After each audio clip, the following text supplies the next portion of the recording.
Bem, boa noite a todos. Então, hoje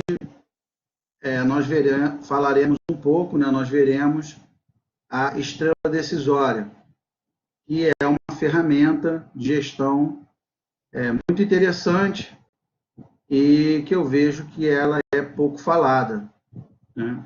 Mas ela é um recurso, né, uma ferramenta de gestão bem prática, bem chão de fábrica. Os colaboradores conseguem entender, conseguem executar. Então, eu acho que ela vai trazer um ganho muito grande para vocês. Tá?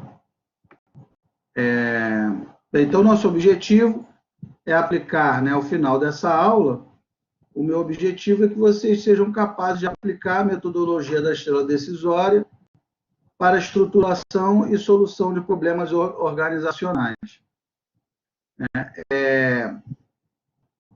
Eu não sei se vocês se lembram que nós vimos desde a primeira aula, né, que uma das etapas mais difíceis na estruturação de um problema, né, na busca de uma solução para um problema, é o entendimento em si do problema. Por que o entendimento do problema é difícil? Ele é difícil porque cada pessoa tem uma percepção.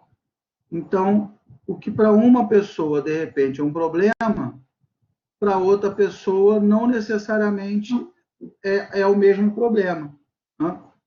Então, você pode trabalhar num lugar e aí ter a percepção de que o problema de uma determinada máquina tem uma máquina que sempre quebra. E aí você acha que o problema daquela máquina é porque ela está velha, ela precisa ser substituída. Pode ter outro colega que acha que não, que a máquina ela não está velha, a manutenção é que é mal feita.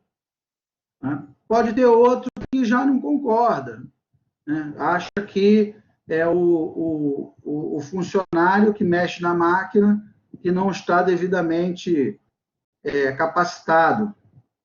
Então, essa questão de identificar problemas, de estruturação de problemas, né, esse tipo de coisa, tem muito a ver com a percepção de cada um, como cada um percebe o problema, como cada um estrutura aquele problema na sua cabeça. Então, essa metodologia da estrela decisória, ela é uma metodologia que busca o quê? Ela aplica o ciclo PDCA, mas de maneira um pouco mais detalhada, ajudando a gente a estruturar o problema até chegar à causa raiz, e aí, eliminando a causa raiz, o problema desaparece. Né? Se eu elimino as causas, naturalmente os efeitos irão desaparecer. Então, esse que é o meu objetivo, que vocês sejam capazes de aplicar a metodologia da estrela decisória para a estruturação e solução de problemas organizacionais, mais focado em si na estruturação do problema.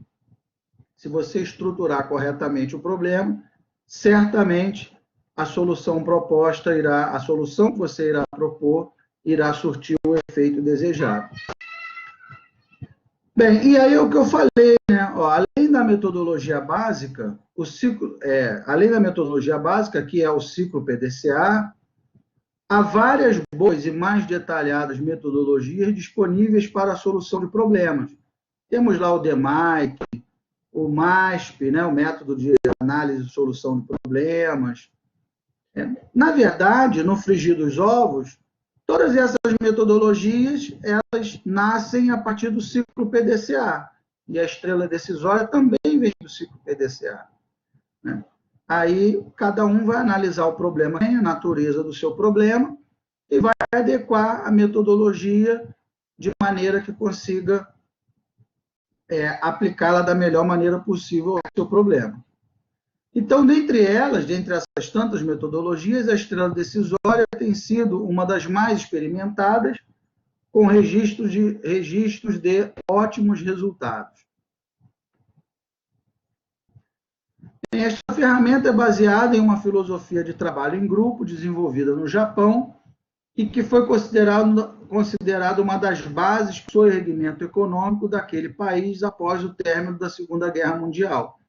Historicamente, nós sabemos, né, que o Japão saiu arrasado da Segunda Guerra e acabou que essa mentalidade, né, de qualidade, de combate ao desperdício, né, de estrutura enxuta, ela fez tanto sucesso no Japão como foi boa, né?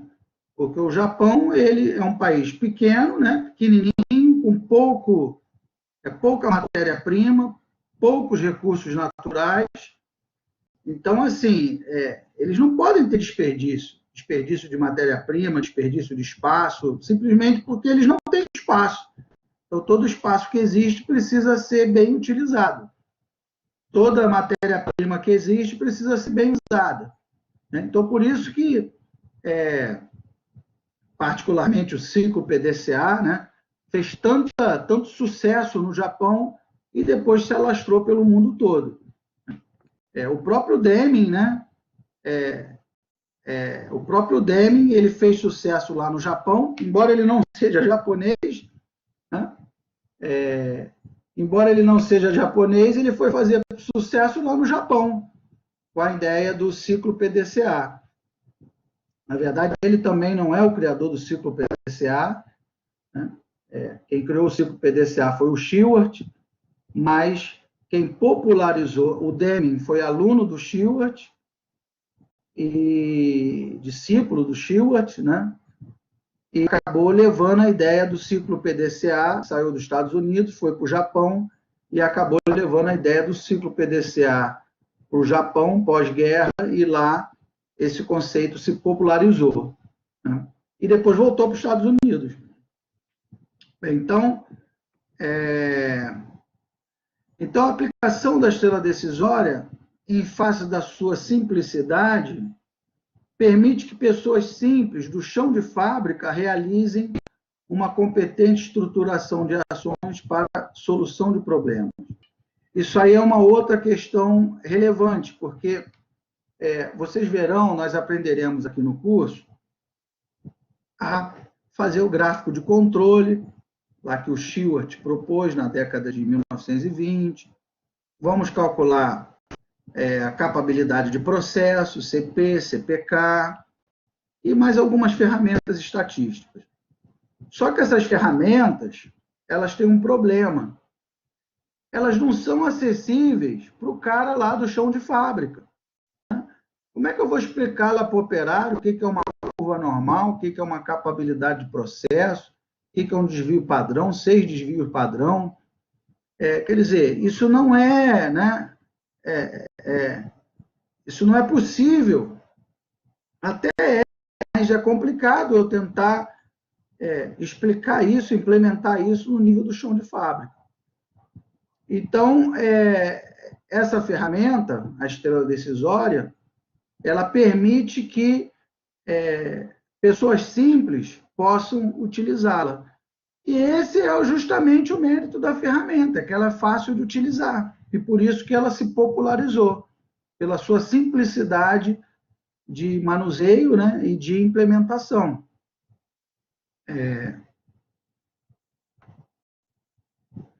Então, a estrela decisória determina uma sequência lógica de passos. Em cada vértice da estrela, cada ponta da estrela vai ser um passo, de forma que a solução de um problema progrida racionalmente, esgotando cada etapa anterior, que atua como pré-requisito para a etapa seguinte.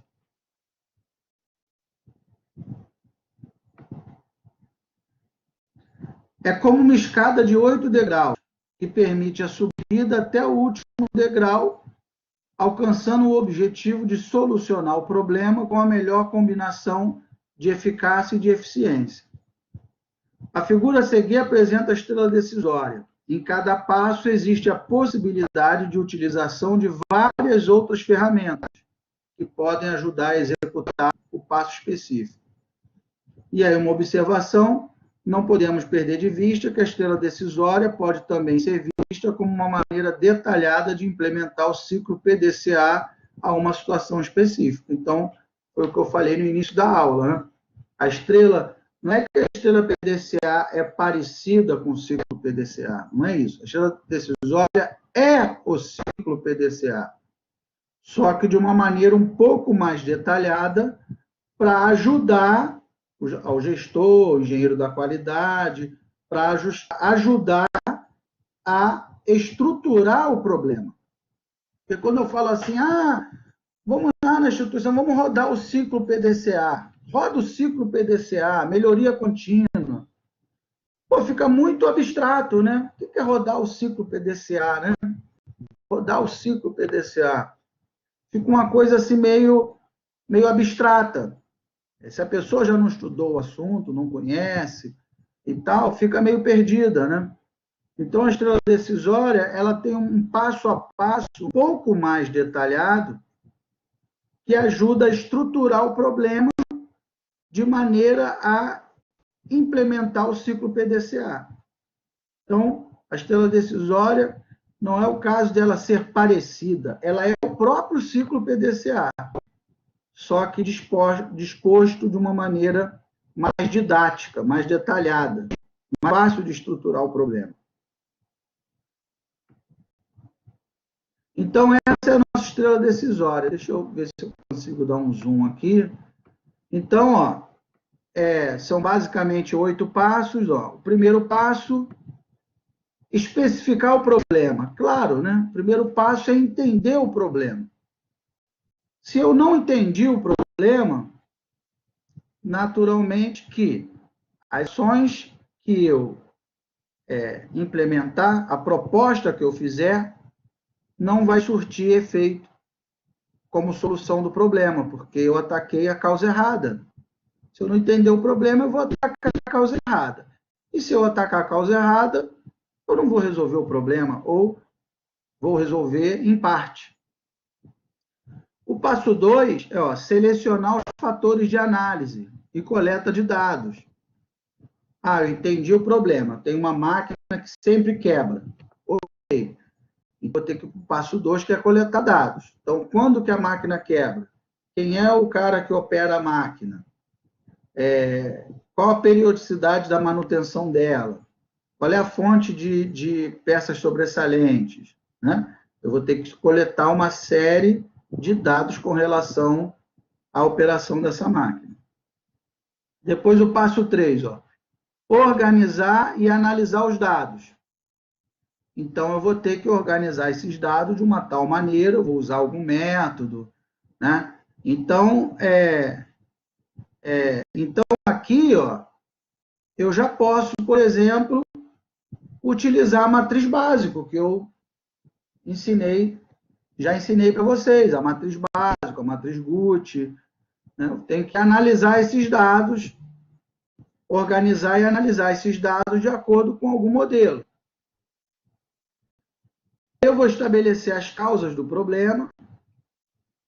Uma vez estabelecidas as causas, eu vou elaborar possíveis soluções, vou avaliar essas soluções, se elas são factíveis, e depois de avaliar, eu vou decidir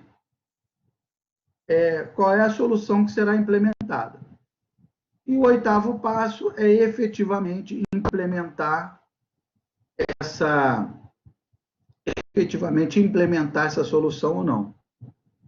Tá bom? Alguma dúvida até aí? Ou tá tudo bem? Deu para entender a sequência lógica da vocês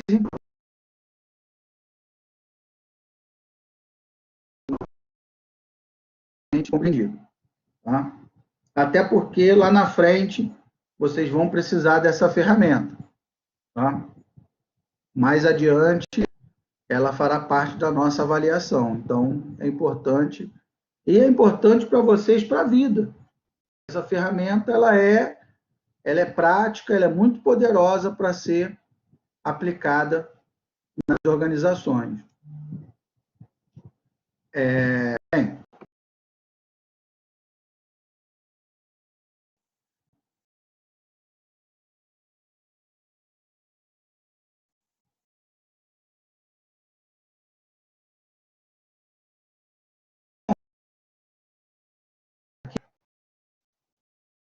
seja obrigatório utilizar essas ferramentas. São apenas sugestões de ferramentas auxiliares que podem ser aplicadas a cada passo da estrela decisória.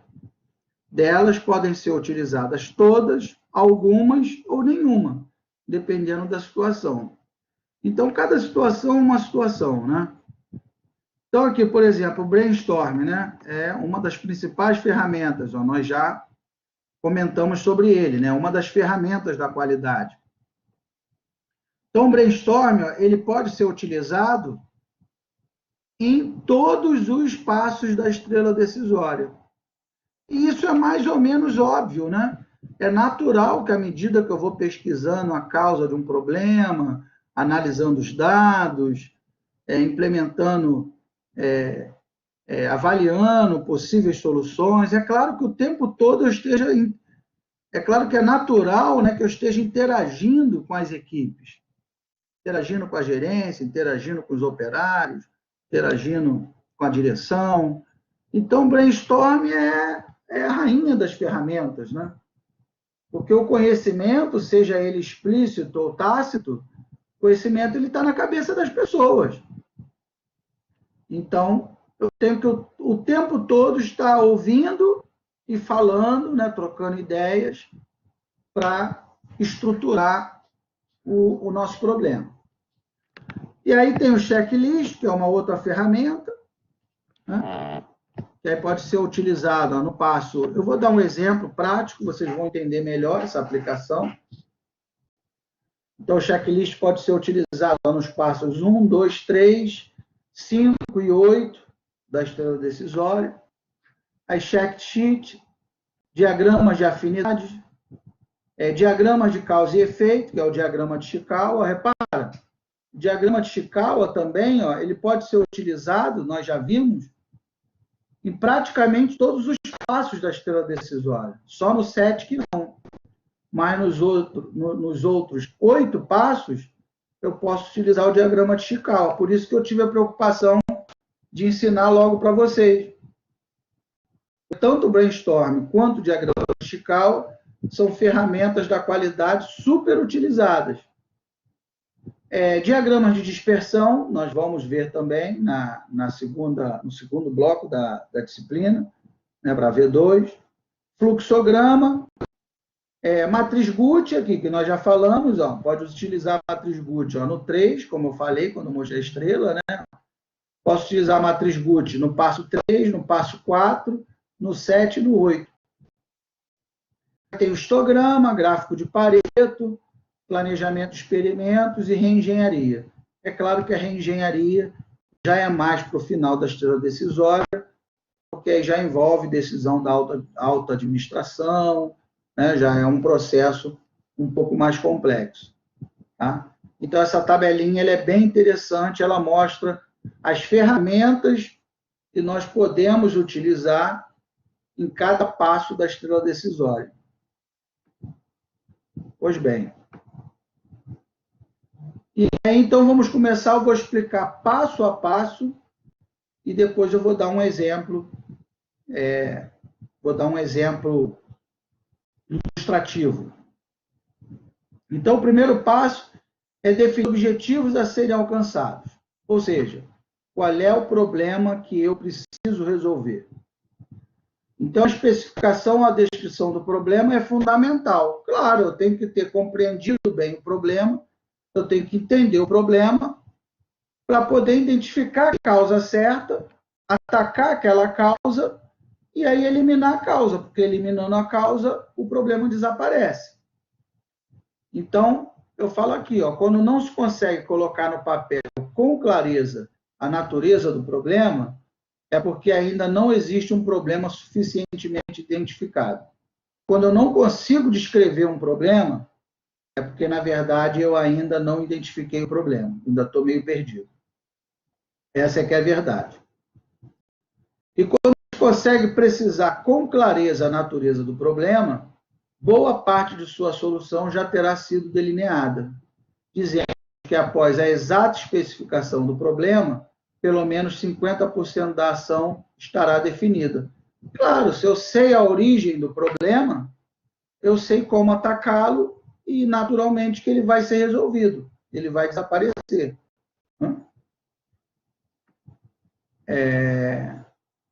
Adicionalmente, a definição do objetivo a ser alcançado direciona e focaliza os esforços para algo concreto, querendo dimensionar e limitar, com início, meio e fim, as ações a serem empreendidas. O objetivo determina um norte para as ações. Por isso, coloquei aí uma ilustração da Alice no País das Maravilhas, né? Não sei se vocês se lembram, aí normalmente toda criança viu esse filme, né? Existe o gato, aí o gato Cheshire, né? E a Alice estava perdida e uma bela hora se encontrou com um gato. E aí ela perguntou, né, ao gato, que caminho eu devo seguir? E aí ele respondeu, bem, depende de onde você quer chegar. E aí ela respondeu, bem, eu não sei onde eu quero chegar, eu estou perdida, por isso que eu estou te perguntando. Aí ele falou, bem, se você não sabe onde quer chegar, qualquer caminho serve. E é bem isso, né? Parece uma coisa meio filosófica, mas é a mais pura verdade, né? Numa organização, por isso que muitas organizações, nós temos a nítida impressão de que a auto-administração está completamente perdida. E aí fica tomando ações que aparentemente são malucas, né? Por quê? Porque os problemas ainda não foram devidamente compreendidos e identificados, né? E aí ficam essas ações malucas. A gente vê muito isso no poder público também, né?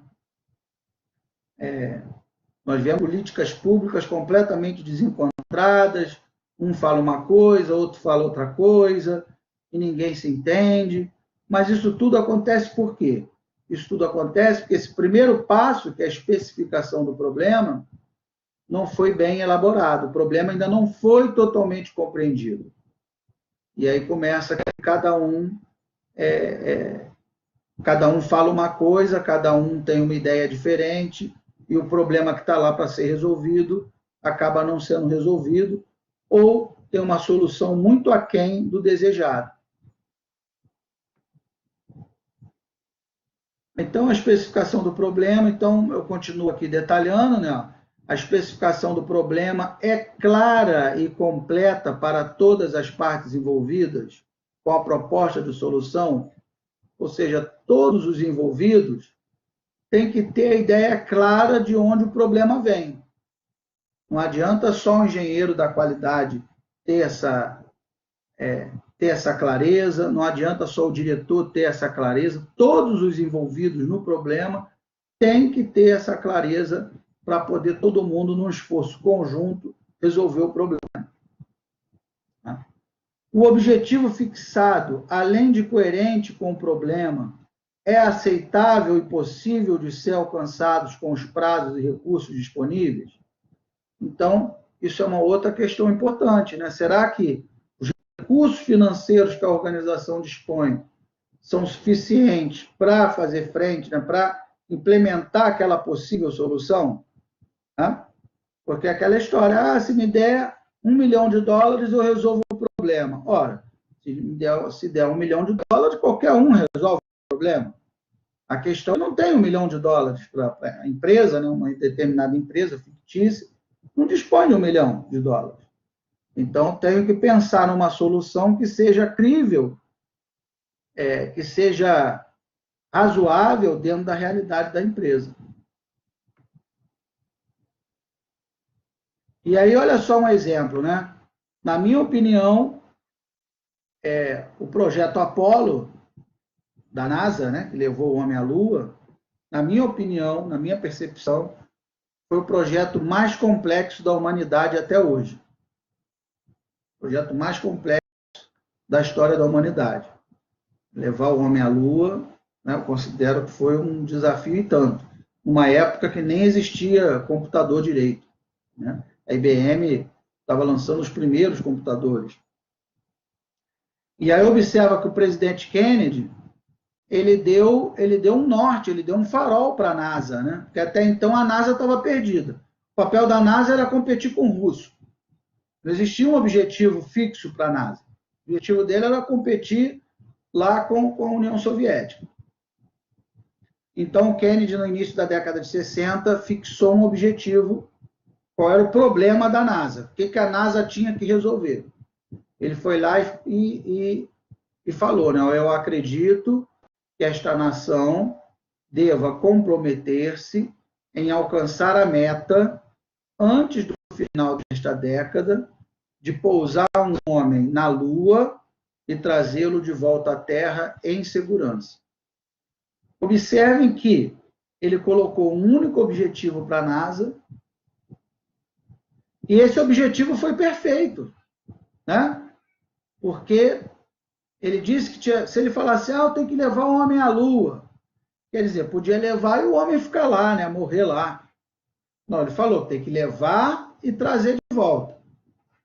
Ele podia levar e trazer de volta e ele chegar morto. Ele falou, não, ele tem que levar e trazê-lo de volta à Terra em segurança. E ele ainda deu um prazo, né? Até o final desta década. Não foi à toa que a NASA conseguiu fazer isso em 1969. Né? Em 1969, o Neil Armstrong estava chegando lá na Lua. Então, vê que ele conseguiu ele entendeu o problema da NASA, e em cima disso ele definiu um objetivo claro, né? Conciso, com prazo para a NASA. E esse é o nosso papel enquanto engenheiros numa organização. Nós é que temos que dar o norte. Olha, o caminho é esse aqui. Se nós que somos os cabeças, né, os gerentes, os supervisores, se nós estamos perdidos, imagina os demais colaboradores. Então, nós temos que ter essa visão sistêmica e fazer com que todo o time caminhe num rumo só. Isso me lembrou até um outro episódio com relação à NASA também, que uma vez houve uma auditoria na NASA, nessa época também, na década de 60, e quando a equipe da auditoria chegou, tinha um faxineiro lá no hall de entrada limpando o saguão, né? E aí um dos representantes lá da auditoria perguntou, você, o que você está fazendo aí? Ele estava limpando o chão. E aí ele respondeu, eu estou contribuindo para levar o homem à Lua. Bem, eu não sei se essa história é verdade ou não, mas é uma história muito bonita, né? Uma história muito interessante. Porque ele poderia simplesmente ter respondido, eu estou aqui limpando o chão. Eu estou aqui porque meu chefe mandou. Eu estou aqui porque eu preciso trabalhar. Ele podia ter dado um monte de resposta. Mas não, né? Um simples faxineiro, uma pessoa simples, provavelmente sem muito estudo, ele estava ali consciente de que o papel dele era contribuir para levar o homem à Lua. Ele também estava dando a contribuição dele. Então, é isso que é importante. É esse espírito que nós, como chefes, como líderes, como gerentes, todos vocês serão engenheiros daqui a bem pouco tempo, 6 meses, 1 ano. Todos vocês certamente serão engenheiros e precisam ter isso claro na mente. Como líderes, vão conduzir pessoas a produzirem, a darem o melhor de si em prol da organização, seja ela qual for. Bem, então aí voltamos para a nossa estrela. Então temos aí o passo 2. O passo 2 é selecionar os fatores de análise, né? Então, vencemos aqui o primeiro passo, especificar o problema. Já discutimos qual é a importância de entender o problema, de especificar o problema. E aí agora passamos para selecionar os fatores de análise. coletar dados e informações. Quer dizer, não há modelo, não há processo decisório, não há apoio à decisão que tenha chance de sucesso haver uma massa de dados suficiente, adequada em termos de quantidade e de qualidade. Como é que eu vou decidir sem dados? Eu preciso de dados para decidir o volume de venda, a frequência que a máquina quebra, quanto custa uma máquina nova. Para poder decidir, eu preciso de dados. Sem dados, não há decisão. Então, essa é a questão. Então, eu identifico o problema no passo 1 e no passo seguinte eu vou em busca dos dados que vão respaldar o processo de tomada de decisão. Então, eu coloquei aqui, coletar dados e informações. Este passo determina duas ações sequenciais. Identificar todos os fatores raízes que, de alguma forma, interagem com o problema. O descuido nessa ação pode provocar, como erro crítico, deixar de considerar a influência de algum fator determinante para os efeitos observados, ou, alternativamente, perder tempo com fatores que não são decisivos para a sua análise. Então, o que ele quer dizer é o seguinte, né? Se eu não tiver identificado todos os fatores raízes, né? Se eu fizer uma análise descuidada, eu posso ter dois problemas.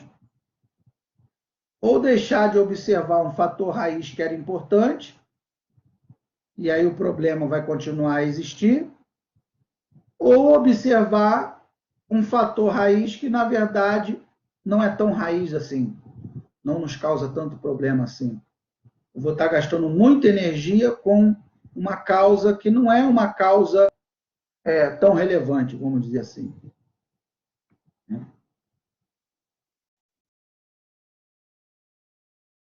Um dos fatores raízes identificados, eu preciso coletar os dados e as informações necessárias o suficiente para a análise a ser feita. Então, para cada fator raiz, pode ser mais de um, eu preciso identificar quais são, eu preciso coletar dados com relação a esse fator raiz.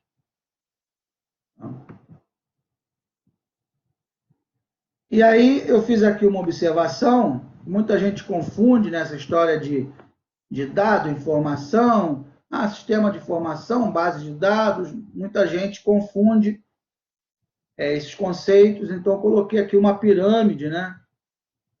E com essa hierarquia. Então, primeiro eu tenho básica, eu tenho aqui os dados. Então, deixa eu colocar aqui o quadro aqui para escrever aqui para vocês. Espera aí.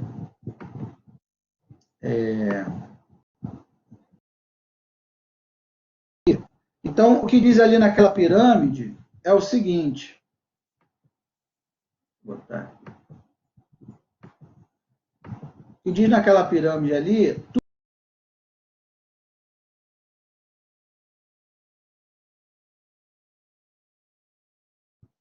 está caindo a conexão, né? Vocês estão perdendo, está todo mundo ouvindo aí? Estou a conexão ou não? Voltou? Está tudo bem?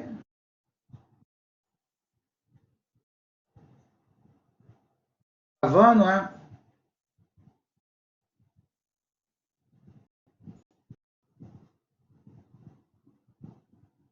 Bem, vamos tentar seguir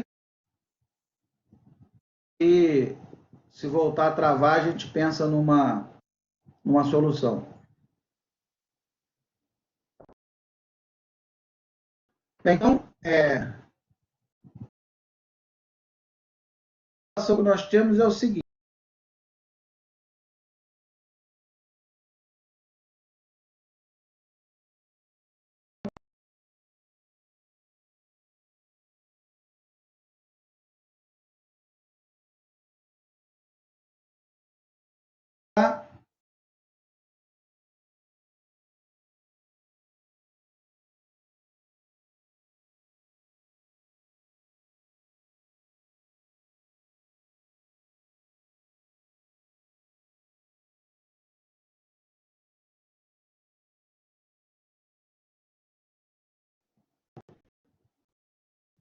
Voltou?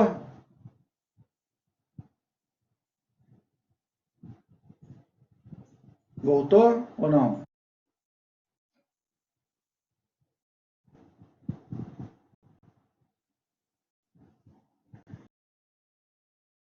Então tá, então vamos seguir.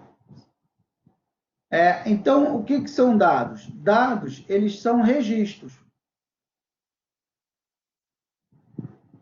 Registros. Só isso.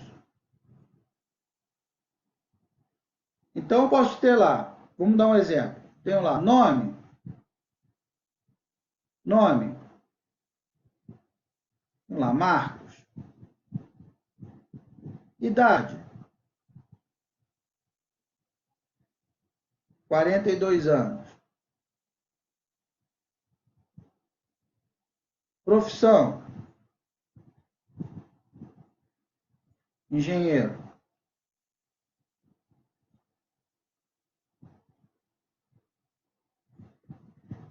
Engenheiro. Estado civil. Casado.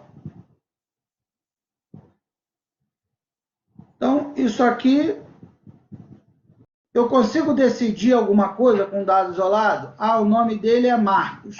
Eu consigo decidir alguma coisa? Não consigo decidir nada, né? Porque é né? O dado é a coisa mais elementar, né? É o registro mais elementar com relação a uma entidade, a uma pessoa, eu não consigo decidir nada com ele. Então, um dado é um mero registro. Já a informação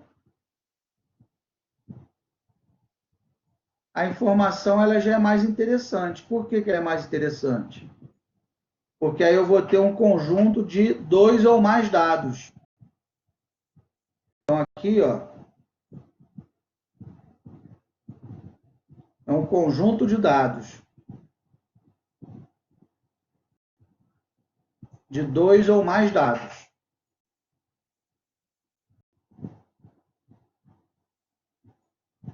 Então, por exemplo, se eu falo assim, ó, Marcos tem 42 anos e é casado. Isso aqui é uma informação. Marcos tem 42 anos e é casado. O nome da pessoa, a idade e o estado civil. Então, aqui nós temos uma informação. A informação ela já é mais interessante do que o dado, né? Porque aí eu já consigo começar a pensar, eu consigo começar a fazer inferências sobre o Marcos, né? Poxa, se ele tem 42 anos e é casado, qual é a conclusão que eu posso tirar disso? Isso já me leva, já pode me levar a alguma conclusão, alguma inferência, vamos dizer assim, né? Mas essa inferência, na verdade, ela vem do conhecimento. Conhecimento, que já é um nível acima na pirâmide. O conhecimento, ele vem de quê? O conhecimento vem de conhecimento técnico, daquilo que vocês estão fazendo aí ao frequentar uma faculdade. Você vai para a faculdade para adquirir conhecimento, né? Para aprender estrela decisória, aprender diagrama de Chikawa, aprender... É daí que vem o conhecimento, né? Então, o conhecimento, ele vem dos bancos escolares.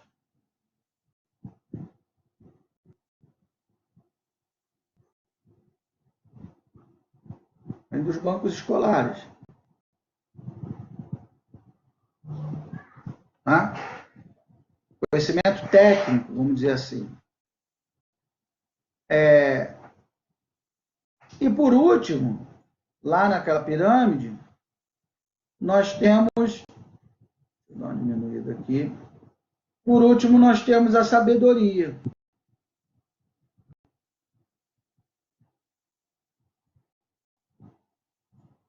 O que é a sabedoria? A sabedoria ela vem da experiência de vida de cada um, da experiência pregressa. Tá? Então, vou botar aqui, ó, experiência de vida.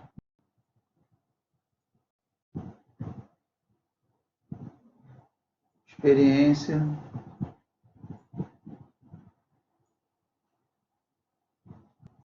de vida de cada um.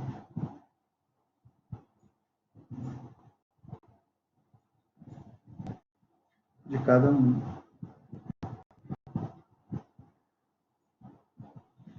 Então, por exemplo, eu posso chegar a uma conclusão aqui, né? Opa, peraí. Se Marcos tem 42 anos e é casado, poxa, possivelmente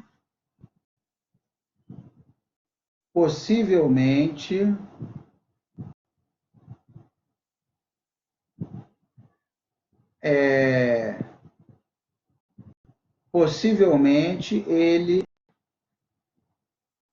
ficará interessado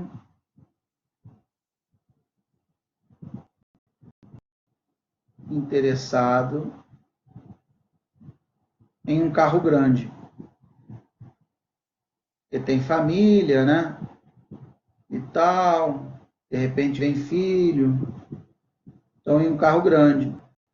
Quer dizer, eu começo, a minha experiência de vida me permite que eu comece a fazer uma série de inferências com base naquelas informações. Marcos tem 42 anos, é engenheiro e é casado. Poxa, então, provavelmente ele terá interesse num determinado veículo, num SUV. Por quê? Porque a minha experiência de vida me mostra isso. Né? Se ele não tem filho, ele vai ter, precisa de um carro mais espaçoso, quer viajar com a família. Né? Então, quem me diz isso não está em nenhum lugar. Para os dados, eu tenho um banco de dados. Para a informação, eu posso ter um sistema de informações. Mas esse conhecimento tácito aqui, possivelmente o Marcos estará interessado em um carro grande, esse conhecimento tácito não está em lugar nenhum. Esse conhecimento tácito está na cabeça das pessoas, vem da sabedoria. Tá? Então, pois bem. Então, vamos voltar lá para a nossa apresentação. Está todo mundo seguindo aí numa boa ou voltou a travar? Como é que está aí? Está indo, né? Muito bem.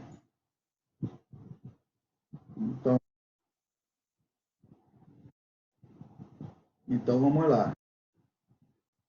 Então estávamos aqui, ó, essa pirâmide que eu acabei de mostrar para vocês. Tá?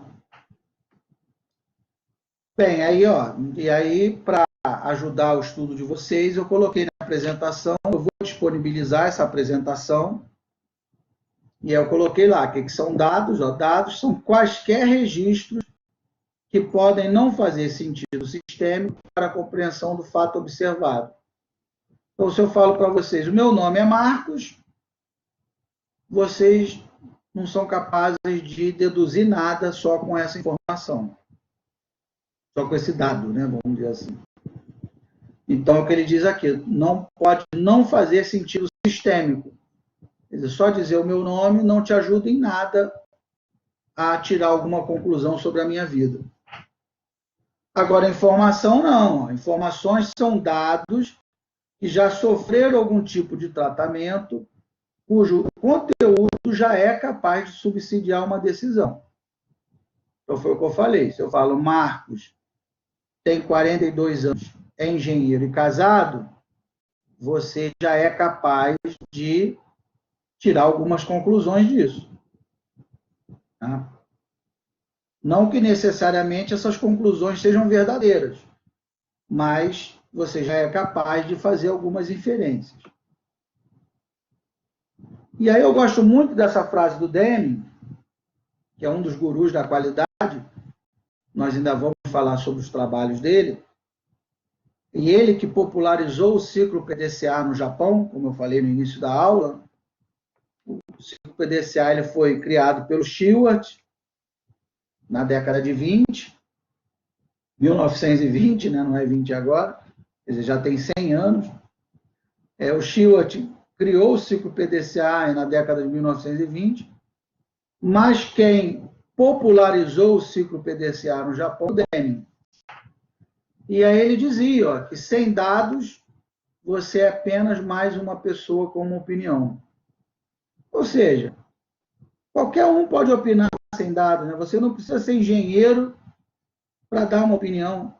Qualquer um pode dar uma opinião.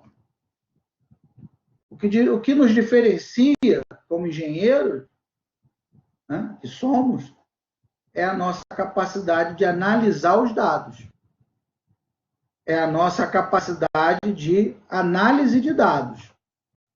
Agora, muitas vezes eu vou numa reunião e aí fica, né, aquela discussão, não, vai valer a pena, não vai resolver, não vai, e não se mostra número nenhum, não se mostra gráfico. Ora, como é que nós, como engenheiros, vamos decidir sem ter nada quantificado, sem ter gráfico nenhum, sem ter número nenhum?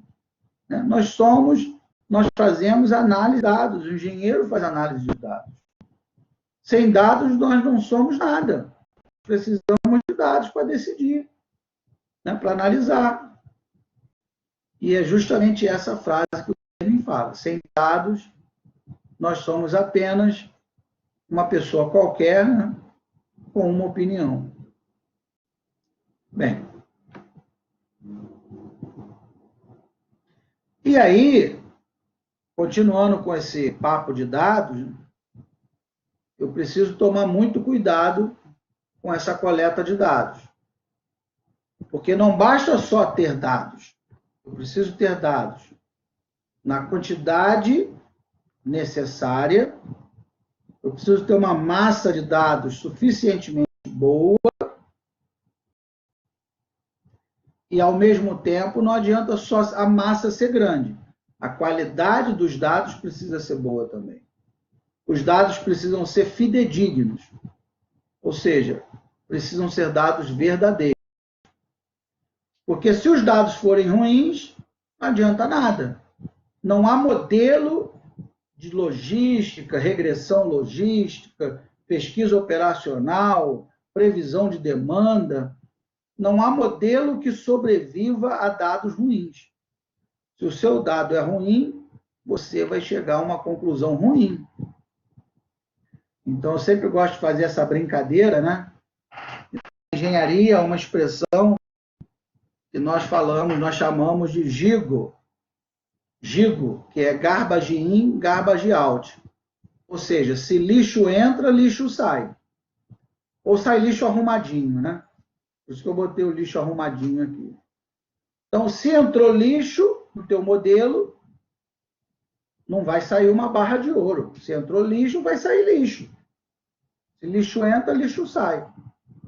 Então, eu preciso ter uma preocupação grande com essa questão da qualidade dos dados que eu vou utilizar no desenvolvimento do meu modelo e no apoio à tomada de decisão. Pois bem. Então, aí temos o terceiro passo, né? Organizar e analisar. Então, foi por isso que eu falei, eu estou falando nessa questão dos dados, né? Precisamos organizar e analisar os dados. É o terceiro passo. Então, os dados... Então, vamos voltar aqui na estrela, só para a gente se situar. Então, eu entendi o problema no passo 1. Eu coleto os dados no passo 2. E agora eu vou organizar e analisar esses dados no passo 3. E que é uma sequência lógica, né? É um passo a passo, realmente, para a implementação do ciclo PDCA. Então, vamos lá, organizar e analisar os dados. Então, os dados coletados no passo 2 serão agora cuidadosamente analisados, desdobrados e relacionados, de forma a esclarecer o comportamento dos processos vinculados ao problema. Trata-se de proporcionarmos um tratamento estruturado e objetivo, e, se possível, estatístico, utilizando as inúmeras ferramentas de organização e de processamento de dados. E por isso que mais à frente nós vamos aprender a calcular a capabilidade do processo, né? Analisar a variabilidade do processo, a centralidade, os limites de controle. É por isso que eu vou ensinar essas ferramentas para vocês. Ele diz aqui, né? Se possível, estatístico.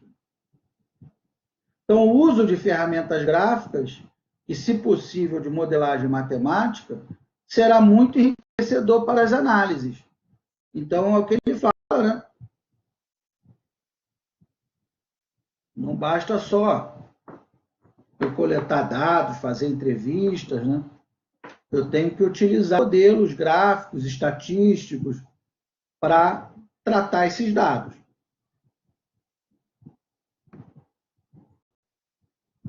E aí o passo 4, uma vez que eu organizei e analisei os dados, eu vou estabelecer as possíveis causas do problema.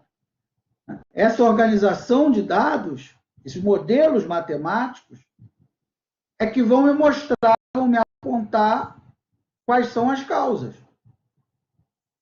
Pode ser um gráfico de Pareto, uma curva ABC, um método multicritério de apoio à decisão, um modelo de previsão de demanda, um modelo estatístico de capabilidade de processo. São as ferramentas matemáticas é que vão me dar um norte. Ó, a causa está aqui, o problema está aqui. Então, no passo 4, eu vou estabelecer as causas do problema. Então, esse passo é um dos pontos críticos da metodologia, da estrela decisória. Uma vez que só poderemos solucionar um problema se eliminarmos ou bloquearmos as suas causas. Claro, o problema só vai desaparecer se eu matar as causas raízes. Se alguma causa não for eliminada, o problema ou parte dele vai continuar existindo.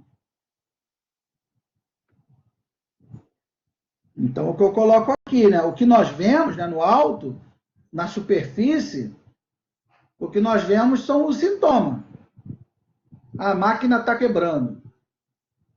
O fato da máquina quebrar não é o problema em si. Isso é um sintoma, a quebra da máquina. O problema é que nós estamos acostumados a tratar só os sintomas. Ah, vai lá e conserta a máquina. Não adianta consertar a sua máquina. Por que ela está quebrando todo mês? Eu tenho que ir lá nas causas, lá na raiz do problema. Ah, ela está quebrando porque a peça não chega. Ela está quebrando porque a manutenção é mal feita. Ela está quebrando porque a peça sobressalente é de má qualidade. Né? Então, eu tenho que sempre me fazer essa pergunta aqui. Ó. Se as causas que eu já identifiquei forem todas eliminadas, o problema desaparecerá completamente? Então, eu tenho uma máquina que sempre quebra. Eu identifiquei que um dos problemas é a falta de treinamento do cara lá que faz a manutenção. Aí eu tenho que me fazer essa pergunta, né, esse trabalho cognitivo de analisar. Será que se eu pagar um curso de capacitação para esse funcionário que faz a manutenção, será que o problema estará completamente resolvido? A máquina não vai mais quebrar nessa frequência? Ou será que tem mais alguma coisa que eu preciso fazer? Melhorar o fornecimento de peças sobressalentes, aumentar a frequência da manutenção, contratar mais alguma pessoa? Será que está faltando alguma coisa? Ou basta eu pagar o curso para o funcionário que faz a manutenção? Então, essa análise ela é muito, muito importante. E aí, o passo 5, eu vou, uma vez identificadas as causas raízes, no passo 4, ver que é uma sequência lógica, né? O passo 1, especifica o problema. Passo 2, seleciono os fatores de análise e coleto os dados. Passo 3, organizo os dados, aplico um modelo matemático. Passo 4, estabeleço quais são as causas do problema, porque esse modelo matemático vai me mostrar quais são as causas. Passo 5, eu vou elaborar as possíveis soluções, né? Então, vamos ver. Então, em primeiro lugar, é esperado que um problema usualmente tenha mais de uma solução. Claro, né? Cada um vai propor ali dentro do que acha razoável. Pode ser que um mesmo problema tenha mais de uma solução. Não necessariamente vai ser só uma solução. Daí, é importante identificar todas as possíveis alternativas. Então, se eu preciso, por exemplo, vamos dar um exemplo hipotético. Preciso, aumentou a demanda no meu centro de distribuição, eu preciso de mais uma empilhadeira.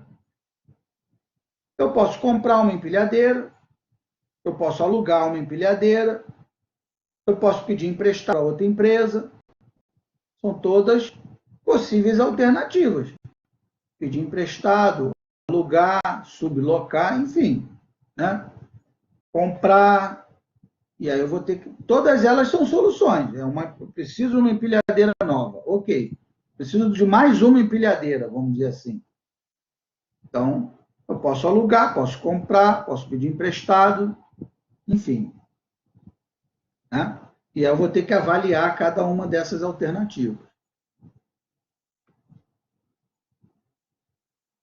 E aí, depois de avaliar as alternativas, né, vem avaliar as possíveis soluções. Então, eu tenho várias alternativas, então o que eu falei para vocês, né? Eu vou elaborar as possíveis soluções. Eu preciso de mais uma empilhadeira. Eu posso comprar uma, alugar ou pedir emprestado. Então, uma vez que eu elaborei as possíveis soluções, as alternativas, então aí nós temos que avaliar essas alternativas. É o 6º passo da estrela. Aqui. Quais são os prós e contras de comprar uma máquina, uma empilhadeira nova? Os prós é que eu tenho mais uma empilhadeira, né? Eu não preciso pedir nada para ninguém, eu tenho a minha independência, eu não fico devendo favor, né? Tem o seu lado positivo de comprar uma nova para a empresa. E o principal lado negativo é que eu vou ter que investir uma grana para poder comprar. Tem que ver se eu tenho espaço para guardar ela, enfim. Agora, eu pedir emprestado. Se eu pedir emprestado, eu vou ficar devendo um favor para o gerente da outra empresa. Será que vale a pena? Será que eu quero ficar devendo um favor? E se quebrar na minha mão, eu vou ter que comprar uma nova para outra empresa. Então, eu tenho que avaliar os prós e contras de cada alternativa. Né? Pois bem. Então, avaliar as possibilidades. Isso aqui é um detalhe importante. Todas as alternativas, elas têm que passar por esses quatro fatores, né? Então, eu tenho lá, eu posso comprar uma empilhadeira nova, eu posso alugar ou posso pedir emprestado. Um exemplo, né? Então, eu tenho que ver, então, tem o fator tecnológico. Será que o parque de materiais que eu tenho, de ferramentas, suporta essa empilhadeira nova, a tecnologia dela? Então, essa é a primeira questão. A segunda questão é econômica. Será que eu tenho dinheiro, tenho recursos para comprar essa empilhadeira nova? Depois, o tempo. Será que o tempo que vai levar, se eu for comprar uma nova, eu vou mandar vir da China e ela vai levar 5 meses para chegar? Será que esse tempo de 5 meses é aceitável? Será que eu posso esperar por 5 meses? Porque se eu não puder esperar 5 meses, a alternativa já está eliminada. Eu vou ter que pedir emprestado mesmo. E tem a questão política, né? Há reflexos da implementação no relacionamento do grupo? Os reflexos são aceitáveis? Na questão política, se eu peço uma empilhadeira emprestado para o gerente de outra empresa, quais são os desdobramentos políticos disso, de eu ficar devendo esse favor? Então, em toda tomada de decisão, quando eu vou analisar as alternativas, esses 4 fatores necessariamente têm que fazer parte da análise.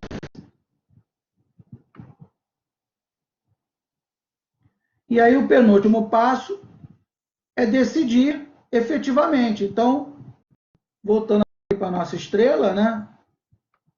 Vamos dar um zoom aqui. Então, no passo 4, eu estabeleço as causas. No passo 5, eu elaboro as possíveis soluções. No passo 6, eu vou avaliar os prós e contras de cada solução. E no passo 7, eu vou decidir qual é a solução a ser implementada. Que já é o penúltimo passo. Então, como norma geral de decisão, é essencial considerar não apenas o custo econômico ou político de uma solução, mas sim a relação custo-benefício, ou seja, pensar sobre o retorno que a ação pode representar em prazos mais longos. Não raro, essa consideração viabiliza projetos antes considerados excessivamente caros. É também o momento de decidir corretamente, se possível por consenso do grupo, para que todos comprem a ideia e passem a remar na mesma direção. Então, tem que ser feito um trabalho de convencimento, né, no meio de todo o grupo, no sentido de que todo o grupo esteja convencido de que aquela alternativa, de que aquela ação realmente é melhor a ser tomada. Não adianta só um ou outro estar convencido disso. E o último passo é a implementação da solução escolhida. É o último passo aqui, né, a oitava ponta da estrela decisória. Então, a implementação deve ter planejamento criterioso e deve utilizar, no mínimo, a ferramenta 5W2H, que também é uma ferramenta da qualidade. Depois nós vamos fazer uma aula só para isso, eu vou comentar com um pouco mais de detalhes.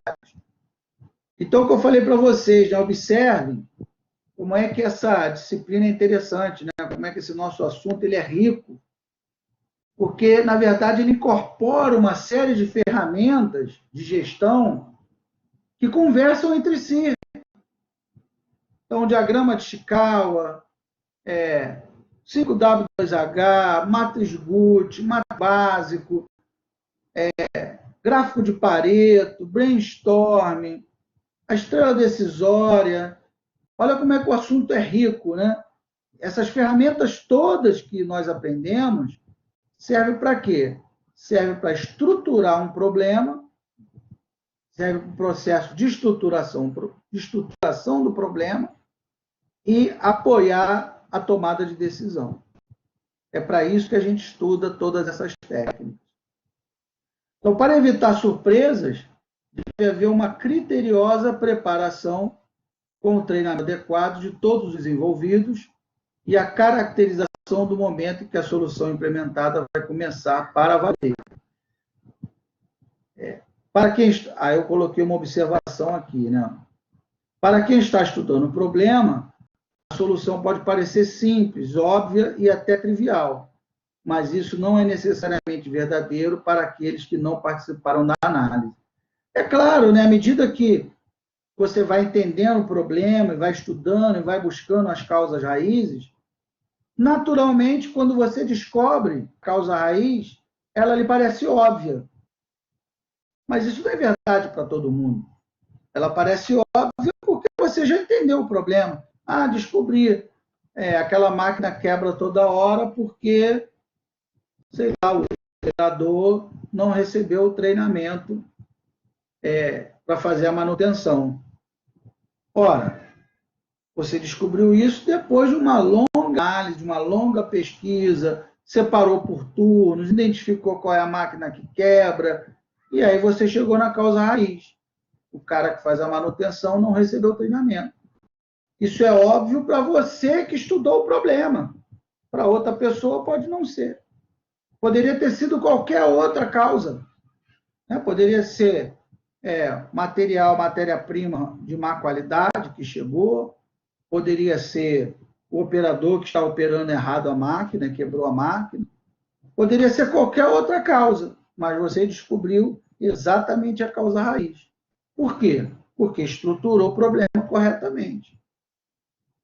Então, o que ele diz aqui, né? Para quem está estudando, a solução parece simples. Claro, você estudou o problema, fica óbvio a solução dele. E aí, é o que eu coloquei aqui, né? Isso é uma ferramenta da qualidade também, o 5W2H. Vocês vão escutar aí para o resto da vida de vocês, dentro da engenharia de produção, é que para implementar as soluções escolhidas, eu tenho que ter lá um plano de ação. Então, o plano de ação ele é detalhado pelo 5W2H. Então, tenho lá o que, o what, why, porquê, where, onde, when, quando, who, quem, how, como é que eu vou fazer aquilo e quanto custa. Então, eu tenho, eu vou comprar uma máquina nova, eu vou comprar uma empilhadeira nova, então beleza. O que? Vou ter que comprar empilhadeira. Por quê? Porque a demanda do centro de distribuição aumentou. Onde? Vou mandar vir da China. Quando? Até o mês de dezembro de 2020. Quem vai fazer a compra? Quem vai fazer a compra é o Joãozinho. Como ele vai fazer? Ele vai fazer uma ordem de pagamento, entrar em contato, não sei o que, e a empilhadeira vai vir de navio.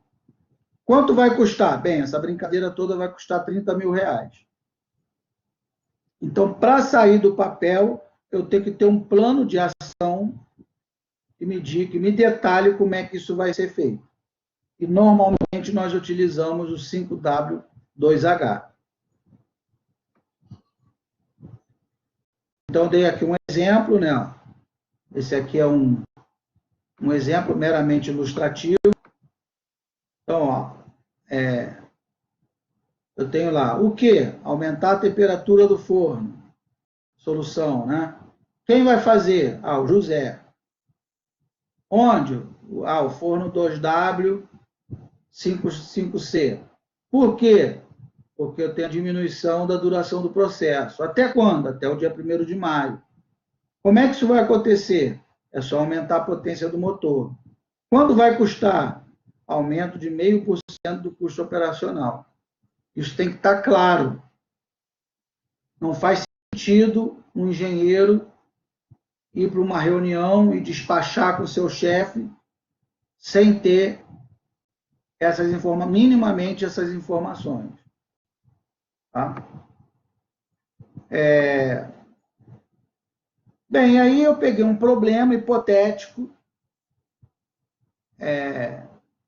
para utilizarmos como exemplo, para ficar mais claro, né? Porque acaba que a aula fica muito teórica, falando, modelos, não sei o quê, decisão, e aí fica difícil da gente se situar. Então, eu peguei um exemplo hipotético para aplicar a ferramenta da esteira decisória. Então, como problema a solucionar, imaginemos que na cozinha de um grande hotel, em determinado momento, a maioria dos bolos assados diariamente fica queimada, comprometendo a qualidade do produto. Isto limita o atendimento dos clientes e obriga que os bolos necessários para o serviço sejam trazidos de um outro hotel da mesma rede, gerando custos e problemas com os clientes. Então, temos um problema que o bolo está queimando. E aí eu toda manhã eu mando trazer o bolo do outro hotel para poder substituir esses bolos queimados. E aí vamos aplicar a metodologia da estrela decisória. O que está queimando o bolo? A gente não sabe. Né? Pode ser o cozinheiro que está queimando, pode ser o forno que está desregulado, pode ser um monte de coisa, pode ser a massa que está errada, pode ser um monte de coisa. Então, nós precisamos estruturar esse problema melhor. Então, vamos lá.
Travou, né?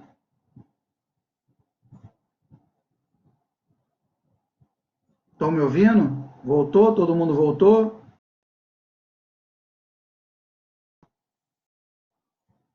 Estão me ouvindo? Deu uma travada, mas já voltou. Pois bem. Então, então o que eu estava falando, né? Então, esse é um caso hipotético, onde o bolo queima de um hotel, e aí precisa mandar trazer esse bolo de outro hotel da rede. Mas nós não temos a menor ideia por que esse bolo está queimando. Né? Pode ser porque o forno está ruim, pode ser porque o cozinheiro está fazendo errado, pode ser porque a massa é de má qualidade, pode ser N problemas. Então, nós podemos aplicar uma metodologia para tentar estruturar, compreender melhor esse problema. Então, vamos lá. Temos lá a nossa conhecida estrela decisória.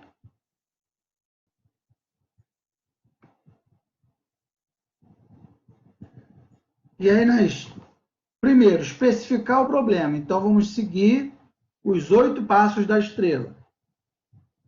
Então, passo 1, especificar o problema. Nas 2 últimas semanas, a maioria dos bolos assados na cozinha do hotel ficou queimada.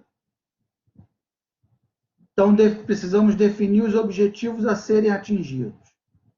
Eu preciso assar os bolos de acordo com as especificações, com paladar agradável, bom aspecto e no ponto. Então, esse é o problema. Se o bolo fugir disso, temos um problema. Né? Então, o problema está perfeitamente especificado e compreendido. Então, aí vem o passo 2, que é coletar dados e informações. E aí eu preciso selecionar os fatores de análise. Bem, eu não sei o motivo pelo qual os bolos estão queimando, então eu tenho que aventar todas as possibilidades. Então eu vou ver como é que a receita é feita, quais são os ingredientes utilizados, como é que está a batedeira, o forno, o cozinheiro, a capacitação do cozinheiro. Todos esses são fatores de análise. E aí vem lá, receita. A mesma receita, aí fazendo essa pesquisa, eu vi que a mesma receita é utilizada há bastante tempo na cozinha e anteriormente nunca apresentou problemas. Então, provavelmente, o problema não está na receita. É utilizado em outro hotel da mesma rede e não há notícia de problemas.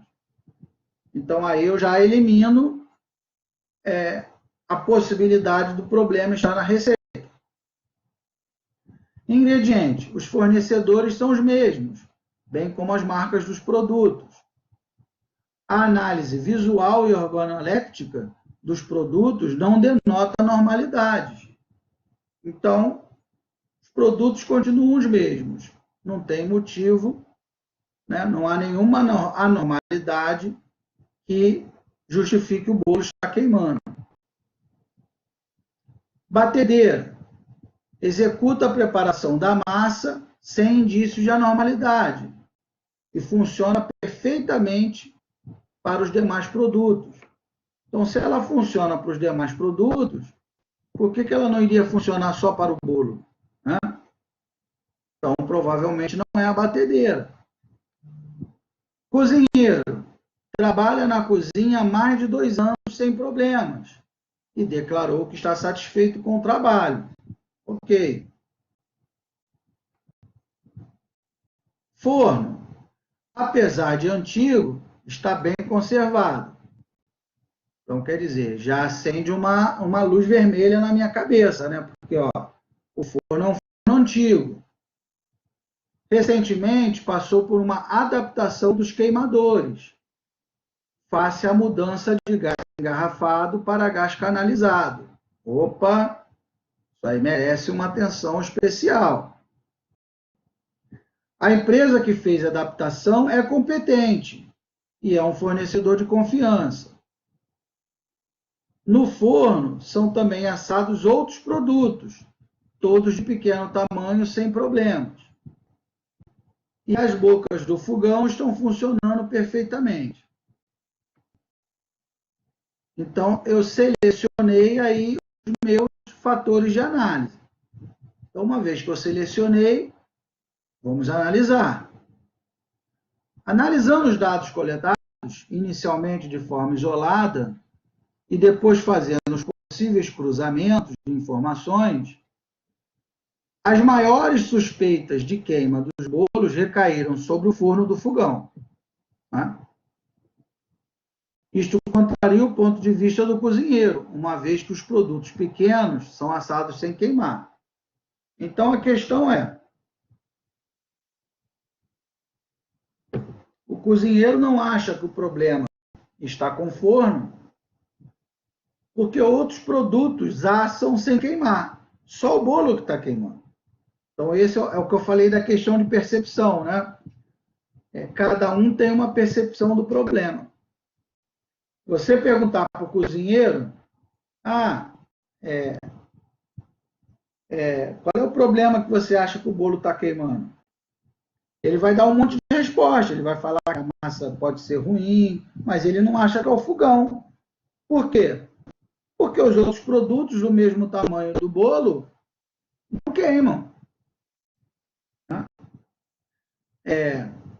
Então, para confirmar ou não a hipótese, os analistas resolveram fazer a seguinte experiência. O cozinheiro do outro hotel assaria uma partida de massa de bolo trazida por ele no fogão suspeito, enquanto o cozinheiro, que fazia parte do problema, assaria uma partida semelhante de massa preparada por ele na cozinha problema, mas no outro fogão do hotel. Então, eles fizeram um cruzamento, né? Eu tenho o hotel com problema, o hotel 1, e um hotel que não tem problema, o hotel 2. Então, o cozinheiro do hotel 2 ia preparar uma massa e assar no hotel 1. E o cozinheiro do hotel 1 iria preparar uma massa e cozinhar no hotel 2. E se ele preparasse a massa e levasse para o hotel 2 e queimasse, provavelmente o problema seria o cozinheiro e não a cozinha, né? Mas então a lista fez essa experiência, esse experimento. O resultado da experiência confirmou que o problema estava no fogão. Ou seja, o cozinheiro que saiu do hotel sem problemas levou uma partida de massa para o hotel 1 e o bolo queimou de novo. Então, quer dizer, o problema não está na massa, não está no cozinheiro, o problema realmente se confirmou que está no fogão. A empresa que fez a manutenção do fogão foi convocada e apresentou um orçamento de 30% do preço de um fogão novo para reparar o forno, alegando que eram necessárias mudanças estruturais face ao novo combustível, que não havia sido previstas durante a adaptação. Devidamente orientado, o vigia que acompanhou a nova inspeção do fogão informou que o técnico que executou o primeiro serviço era meio cuca-fresca e esqueceu-se de colocar o refletor de calor da parte de cima do forno. O fato foi levado ao mecânico de manutenção do hotel. Este explicou que a ausência desta peça muito provavelmente estaria provocando uma distribuição irregular da temperatura no interior do forno. A partir deste fato, os analistas concluíram que os produtos pequenos não queimavam porque eram colocados na bandeja superior, onde o problema de temperatura era menos grave. Então, o calor subia, então os produtos da bandeja superior não queimavam. Adicionalmente, verificou-se que o cozinheiro dava o seu jeito de controlar melhor esta operação, porque um dos gerentes tinha o hábito de degustar alguns dos bolinhos. Bem, aí o passo 4, estabelecer as causas do problema. É o nosso diagrama de Chikawa lá que eu mostrei para vocês. Ele utilizou para chegar nas possíveis causas, ele utilizou lá o diagrama de Chikawa. Então, aqui ele usou o 4M, né? Ao invés do 6M. Então, eu tenho um efeito indesejado, que é o bolo queimado, e aí, material, sem problemas. Método, sem problemas. Mão de obra. Então, mão de obra, falta de cuidado no trabalho. Pode ser que esteja no falta de cuidado, né? Máquina, temperatura irregular, manutenção precária. Então, ele usou ali o diagrama de Chikawa para possivelmente identificar os problemas.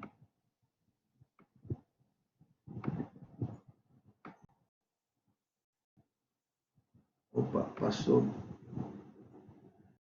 Então, isso aqui é